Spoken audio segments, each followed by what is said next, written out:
Hello there and welcome back to King Renly. Where we left off we defeated Cersei and removed House Lannister from most power. There is of course the cadet branch of Lannister over here, Tymond of Lannisport, and Tyrion over here. But we are working to undermine Tyrion's rule and get rid of him. There are plenty of people on our side here, we just need to hope that the plot goes off and we can capture him. Lots of known plots. Nothing against us, it seems.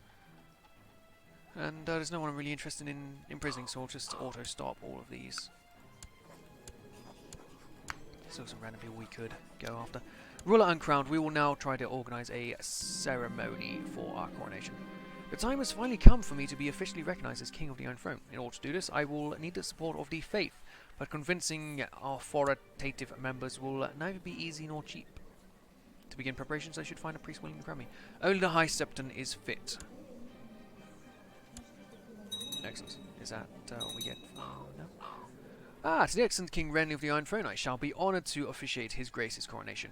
I eagerly await His Grace's instructions regarding date and manner of the ceremony, in order to better prepare for the sacred duty. Marvellous. It'll be an extravagant ceremony. It really will. Even Drogon. So what happened to... Daenerys is no longer in the line of succession. She's no longer a claimant. Mad King, whatever happened? Oh! Daenerys was killed in personal combat by Hargaz Zopal. This man. This man right here, who is bold at 23, killed Daenerys Targaryen, and now her dragons are loose throughout the realm. Well... Only a few more days remain before I am crowned king before... Let's just send him a gift. He deserves it. Yes, well done, man. You want to come over and join the King's Guard? Perhaps no. Only a few days remain before I am crowned king before the gods and all of my subjects. My court is filling with distinguished guests. Both vassals and foreign dignitaries come to bear witness to the fundamental moment of my reign. Such a lavish ceremony is a rare spectacle to behold even amongst royalty. Excellent. Dawn is still not into the fold. They have a bit of a war going on with a scorched rock. I'm sure it won't last too long though. The pregnancy has caused my wife to develop quite the unusual tastes. Most of what she asks for dinner nowadays ranges from mildly unsettling to positively revolting. Still, scholars do agree that a pregnant woman's craving should be always accommodated. We'll make sure she gets all she wants and more. So why is Braavos attacking Stannis and destroying him here? War for the city of Hull. Well, that's not going to last very long once I am back in charge. This morning, a curious visitor came up to my court, a wandering scholar who travelled to the Red Keep after hearing news of my upcoming coronation. He claims that he has heard many tales of what a wise and virtuous ruler I am, and wishes to put his knowledge to my service. You're welcome. Not sure who you are, but you are welcome. My celebrations have been interrupted by a heated argument between Lord Eldrick of Sarsfield and High Septon XXIII about the nature of devotion. I should probably put a stop to this before things escalate. Let me clear things up for both of you. Yes, I do have a very high diplomacy skill, don't I? Well done, John. I kneel before the High Septon as a host of lords and knights surround us in complete silence. His Holiness the High Septon blesses me as he prepares himself to place a crown upon my head, and proclaim me King of the Andals, the Rhoynar, and the First Men, Lord of the Seven Kingdoms and Protector of the Realm. I am finally and truly King.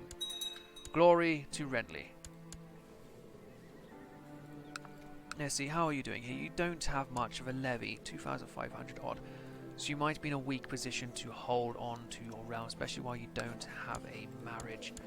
Let's see if there is any more powerful house girls who would be willing to join our court. Great house and unmarried. Sort by age, try and find somebody a bit younger, but we should also sort by gender being women. There's a bar Stark, but that's not terribly useful, is it? Hutchisons, Bridges, Lannettes. Lannettes! Oh, that's good for legitimacy over the area if they got a little bit of Lannett's blood in there. Para Aaron. She's 39 now, it's not going to be terribly useful and everyone else is a bit old. So I suppose we'll have to go without finding him a decent wife. well, who else we got? There's Allrain Waters. He's relatively strong as well. He's got his wife, of course, Lady Bridges. Lindens are quite powerful. The Craycools, they would be the most powerful house. It doesn't actually have to be here to get the Lord Paramount. See, we could move it somewhere else, but Lannister, Castle Rock is going to be the seat of power always. Always has been. Farman, you are a very strong chap. Not terribly, but whatever. Yeah, we're going to grant him the Kingdom of the Westlands. He'll be known as the Lord Paramount of the West. He's a Stormlander, so that's good for him. We do need a new Master of Laws, however, and we'll give it to... you can give it to Rosby. It's not too bad. Give it to Rosby.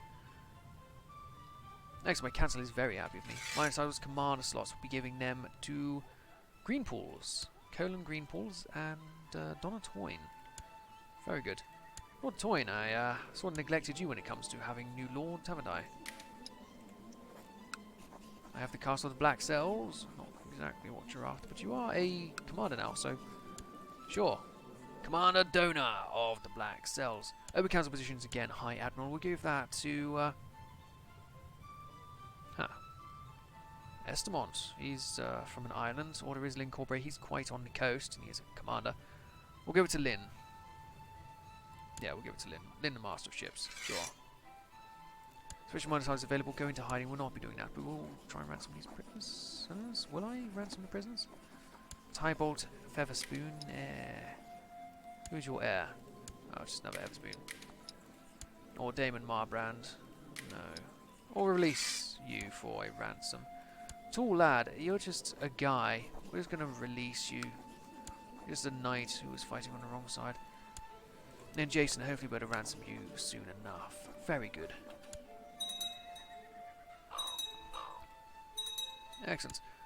We do still need to deal with Dawn. They're not part of our realm, and we do like the idea of expanding by conquest. What can we do here? We don't have the option to call the Great Council. Current heir. Oh, that's not. We want this one. Great Invasion Council. Leads loyalist faction strength 100%. And all high-ranking lords, king or high lord, must be positive. Only one of them has to be true. Okay, we can probably get all the lords on the side. Let's have a look at the vassals here. No, yes, well, it's only Tyrion. Tyrion is the only man who is causing us a kerfuffle. We could send him a gift and fix that nearly straight away. We could also make him the Warden of the West. Not quite. Not quite. Not quite, but you are the one. We'll make him the Warden of the West. I'm sure he'll appreciate that. And he is actually now on side. So we can call a Grand Invasion Council. There's two possibilities. We could go after you. You are already in a civil war, perhaps, and we do have de jure over your land, so there's no need to go for you. We could also, though, go to the east. What's to stop us from creating a Grand Sea Empire? The House of Mopatis over here. We could deal them a grand blow. Or there is places like Braavos. The Bankers of Braavos would make a fine colony out to the east. Tyrosh? No. Braavos is a fine place. Let's have a look at religion around here. R'hllor or the Moon Singers? I think Braavos would be... I think they're the closest as well when you take into consideration you here, and it's a very defendable position. But then there's so much of Pentos. Pentos is very big, but it's all that border, of course. Well, we'll host the Grand Invasion Council and see how we end up. You have decreed a Grand Council to be held to discuss your planned invasion. All the important nobles of the Iron Throne have been issued a summons compelling them to travel to the Red Keep, where they have all arrived. A great feast will be had before the move on to more serious business. It'll be a grand affair. It will. A very grand affair. It's a shame we don't have a custom badge here, Stornbull. Also, the Braavosi are attacking us here, so it's only retaliation, really. We'll spend lavishly on these. We do still have a bit of money. Not too much. As for this is below me. We're currently a bit busy here. There's people... What? What is this nonsense? I don't know if you'll come up with morale or not? No. No, you will not. Well, let's not leave like that. Feast will doubtless warm them to me, and I'll have my maids dispatched to my wife. Lord Parent Lawrence Snow has inherited the castle of the Gatehouse Tower. Good for him. Well done, Lawrence. He likes me relatively enough. Good for him. And we will defeat these pirates here. Lord Osmond Brune presents a petition before the court. He says the crime of banditry in the Diadem is an increasing threat. Oh, we'll spend the money to deal with it then. And again, we'll send our commanders to deal with your nonsense. Right, let's put down this army. Very good. I don't want to be going into debt, though. Lady Paramount Tyene Sand. Oh, Tyene Sand is actually married to Tyrion. She has used her attendance at the feast in Red Keep to present a petition for justice to court. She claims that Tywin Lannister had one of her kinsmen murdered. Tywin Lannister is back in the realm. He'll be arrested. Tywin has once again been arrested. How did he sneak back into the realm? Thank you, Tyene Sand. He must be, oof, so tempting. He must be dealt with. We'll simply execute Tywin Lannister. We can't have this man around. Anything else? No, we'll just have him beheaded. Goodbye, Tywin. Goodbye. Excellent. Let me guess. Tyrion now dislikes me. The feasting is over, and now the council can begin in earnest. Everyone has assembled in the hall, with the more notable attendees closer to yourself. The proposed decree legalizing your planned invasion is read out by Lord Bernard, and is met by the surprise of many. Now we can debate. As a high-ranking noble, Lord Power Mace, of course, had to speak, but it may have been better if he hadn't. Their rambling speech in favour of King Renly's planned invasion failed to rouse any cheering or much agreement. Some of his points were even openly ridiculed. By the end, none of the council seemed persuaded in any more favour. Lord Baelor was always one for rules and strict laws, so it was no surprise when he opposed the invasion on the grounds of law and custom. Baelor bright smiled. Come on. He pronounces that to all those present that no ruler, not even a king, cannot just set aside accepted laws and acquire land by conquest. Julian Swan. He again was rambling badly. That's no good. Many on the council seem to look to Lord Jason for leadership in speaking against the invasion proposal. And so when he came to speak, he duly delivered a withering attack. He cleverly, and yet diplomatically, criticised King Renly's presumption and arrogance, convincing many on the council of their plans. Folly. Good. Lord Aemon Estamont here was very convincing in his arguments. And a high-ranking new noble, from nowhere really, upstart, very low stats. Yeah, again, it would have been better if he hadn't. As a vassal of note, when Lord Loras came to speak, the council listened intensely. The arguments in favour of King Renly's planned invasion seemed to resonate with many, with some on the council giving audible shouts of agreement. Well done, Loras, Tyrell. Lord Bernard seemed particularly excited about the campaign, but not for entirely honourable reasons. He praised King Renly for potentially granting everyone the opportunity to go on a campaign, where he claims everyone will bond together in comradeship. He also made a quip about the women to be found and bedded, and the bastards that will be spawned because of the war.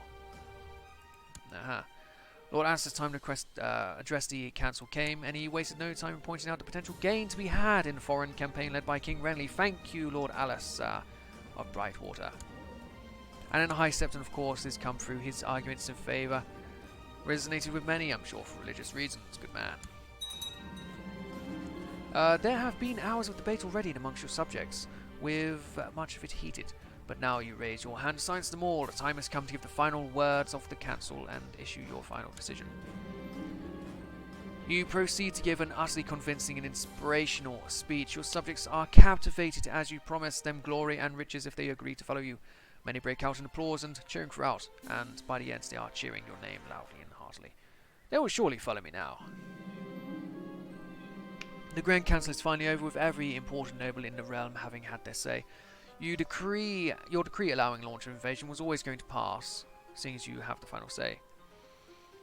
Seems to support the initiative. Lots of people there. Reserve judgment, not too many, and be against. Yeah, more people are for it than against it, so that's all well and good. Excellent. Yeah, we should invade. We should invade Dawn right now while they are busy trying to invade Dragonstone. Can't do it right yet. Why not? Do I have to wait for some sort of pop-up? Why cannot simply invade my enemies? Might be necessary there. Right, could we go after somebody else? No. Oh, it's because I'm bankrupt, of course. Well, that won't last very long. My young nephew has finished his education. Oh my goodness, he's a formidable fighter. Edric the Bastard is a formidable fighter. He has very good combat ability here. He would have made a fine Kingsguard like Gendry, but he's been more brought up in the upper classes, so he'd make the better lord out of the two. Very good. He's also a dutiful commander. Excellent. Well done, Edric. You'll make a fine lord. Your father will be proud. And I have a daughter, Alyssa Baratheon. No, we'll not be calling her that. We'll name her...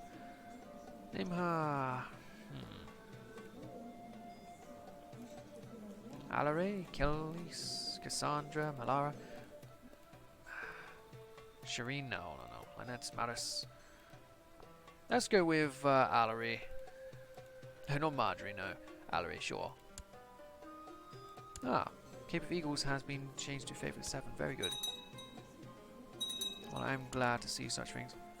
Let's ransom back Damon. No, let's not. He's not going to pay for it. If he wants to pay that 4 gold again, maybe we'll let him. Known plots. Can we imprison you? You don't have money, so there'll be no real reason to... All we need is a bit of trade in here, but we spent all of our money on the coronation. Just the other day, skulking as I often do, I caught Lord Bernard of Rosby and my niece Maya in Flagante. They didn't notice me, but I am still in shock. She is a married woman by the father. Scandalous, the flesh is weak, forgive and forget. Forgive and forget. She's my niece after all, and she's got a goon for a husband. Look at his silly moustache. Lord Rosby, you're living up well, aren't you? Adulterer, people do know. Word has reached me that an ambitious adventurer, Yon, is gathering men for an attack on my territory. Is he really, though? He's an Ironborn. I don't see it happening. And we are now no longer bankrupt. Braavos, your time has come. We'll be invading Braavos. And everybody will surely honour their obligations. We need a navy. We do have quite the navy. Let's put you down. Let's tell all these ships to go to King's Landing. Very good. And then the army levies, again, will go to King's Landing. We'll have the entire force go there. Excellent. We can call in our allies. That'll be you. You will accept. And then we do have the position for Senchal Hamilton. We'll leave that temporarily until we do have the realm back together. Excellent. Well, let's get the army on the move. Terrific. Many great lords have decided to join. Dawn is still not available, but the Reach, the Westerlands, including several lords going their own way independently. Oh, Oxcross has joined independently, but all this land does belong to you. Good. The Vale has not joined. Robert is now apparently blonde. Is he always blonde? Alistair Shett, he's got a sibling. Lysa remarried. But yes, the Iron Oaks family here have joined us. Let's mark these people as interest. Because they are the houses most supportive, of course. We'll keep them in mind if there is any territory to be handed out. People who join at first are the ones who be honoured the best. Especially the minor lords here and anyone who really serves them. Excellent, good man. No other minor lords around here, but sure. Excellent. We'll have to mark you as well. I'm grateful for your loyalty, my lord. And let us hope so. I do appreciate having many people join us. There are people who have joined on their side. Mullen has joined, and so has Togan of Cohor. These people will be no match for us. The monument promised by Lord Lothar is finished. Some people in the crowd cover their children's eyes at the statue as the statue is unveiled. It's a couple in the middle of love-making and not exactly presented in a tasteful way. Tear it down. Will not have such degeneracy in my realm. Excellent. These fools are going to land here and get themselves squashed. They've gone straight for the capital. Well, you made quite a mistake, I'm afraid. We'll send a man here to heighten the morale of the knights. Excellent. An absolute slaughter. They shouldn't have tried to land on our beaches. Right, 232 ships. That's 23,000 men. Let's just merge you back up and split them in half, actually. Ah, not quite. I didn't do the maths entirely, but I thought it'd be close. 22,000. Excellent. We'll have the invasion led by Loras Tyrell, with Commander Lynn Corbray and Commander Lyle. Great call. We'll have them join the ships and sail on their way over to Braavos. The rest of the army here will remain under the command of Roland, with support from Lucifer, Crab, and Donna Toyne. They will guard our capital here from any potential naval invasions. She believes that this man here, my nephew, can be dissuaded. Just ask politely. We don't need to bully my own nephew. Oh, he's actually gone against it. I did not expect that. He's actually trying to get himself on the Iron Throne, the fool. Aha. Who's he at war with? Oh, he's fighting Stannis. It's a retaliation against him. Well, I don't blame you. Stannis did intend to burn you alive, so go ahead and have at it. Anyway, that'll do for this episode. When you come back, we'll be ferrying our men over to deal with Braavos. I would like to take as much of this land as possible so we can colonize it. Thank you again for watching. I will see you guys next time. Goodbye.